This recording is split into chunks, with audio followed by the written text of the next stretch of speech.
निकलने वाली होती है या गबोट अवस्था होती है। ऐसे समय में चूहे जो है हमारी गेहूं की फसल को सबसे अधिक हानि पहुंचाते हैं। और यदि खेत में अधिक चूहों का प्रकोप हो जाता है यानी अधिक चूहों की संख्या हो जाती है तो गेहूं की फसल को 80% चूहे फसल को काट करके गिरा करके खराब कर देते हैं, यानी हमारी पूरी मेहनत को खराब कर देते हैं। तो यदि बालियां निकल रही हैं या गबोड़ अवस्था में आपकी गेहूं है तो आपको कुछ उपाय बताने जा रहे हैं। ये उपाय करके आप गेहूं की फसल में जो चूहे लगने की समस्या है उससे आप आसानी से बचाव कर पाते हैं। इसके अतिरिक्त जो भंडार गृह होता है जहां पर आपका अनाज रखा होता है वहां पर भी चूहे हमारी फसल को नुकसान पहुंचाते हैं, क्योंकि दोस्तों इसके पीछे कारण रहता है। चूहे के जो बाल दांत होते हैं वो आगे के बहुत नुकीले और बड़े होते हैं, जो उनको जल्दी जल्दी बढ़ते हैं तो कुछ ना कुछ खाते रहते हैं और इस खाने के चक्कर में हमारी जो फसल है या भंडार गृह में अनाज रखा होता है उसको काट करके गिराना चालू कर देते हैं। तो यदि आपके खेत में बिल बनी हुई है या चूहे काट करके फसल को गिरा रहे हैं तो इससे बचाव आपको समय पर करना जरूरी होता है। यदि आप इसके उपाय 1 से 2 दिन में नहीं करते हैं तो फसल को पूरी खराब कर देते हैं और भारी भरकम नुकसान हो जाता है। पहली चीज आपको ध्यान रखना है कि यदि आपके खेत में कहीं पर बिल हैं तो उन बिलों को पहले दिन दबा दें, गड्ढों को बंद कर दें। बंद करने के बाद दूसरे दिन जाएं, यदि गड्ढे फिर से खुले मिलते हैं तो उन गड्ढों के पास आपको जो उपाय करने हैं। बाकी जो बिल बंद हैं वहां पर आपको कोई काम नहीं करना है। कुछ किसान भाइयों के खेत में होता क्या है कि बिल नहीं बनाते हैं, चूहे दूसरे के खेत से आकर के या बाहर से आकर के फसल को काटना चालू करते हैं और फिर से अपनी जगह पर भाग जाते हैं। तो दोनों तरीकों में ये तरीका काफी बढ़िया है और इस तरीके को आप अपना करके काफी कम खर्चे में अच्छी तरह चूहों को कंट्रोल कर पाते हैं। तो सबसे पहले दोस्तों जो उपाय हैं उसके बारे में हम आपको बता दें।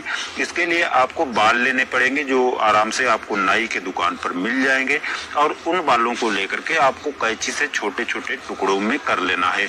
छोटे छोटे बारीक टुकड़े करना है। उसके साथ आप 2 चीजों को मिलाकर, तो यदि आपके खेत में बिल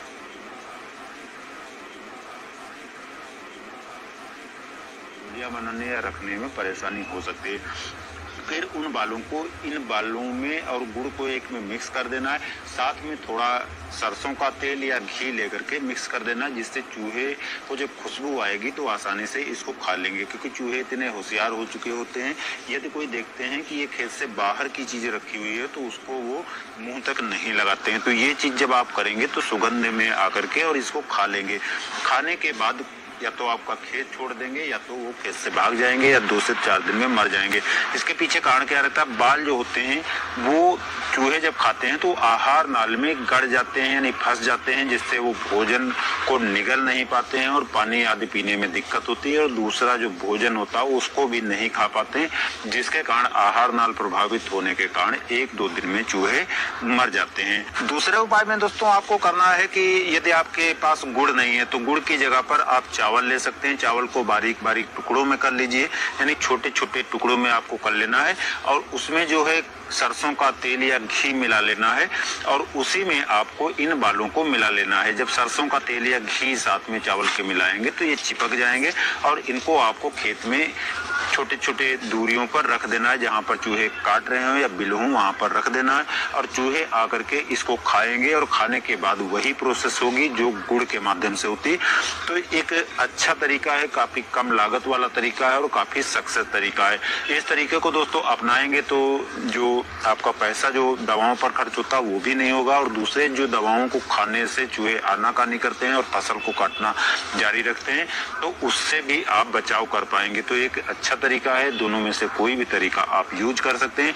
और दोस्तों चूहों से बचाव के लिए और भी जानकारी चाहते हैं तो आप कमेंट में बताइए, हम उसकी भी जानकारी के वीडियो लेकर जल्दी से जल्दी आएंगे।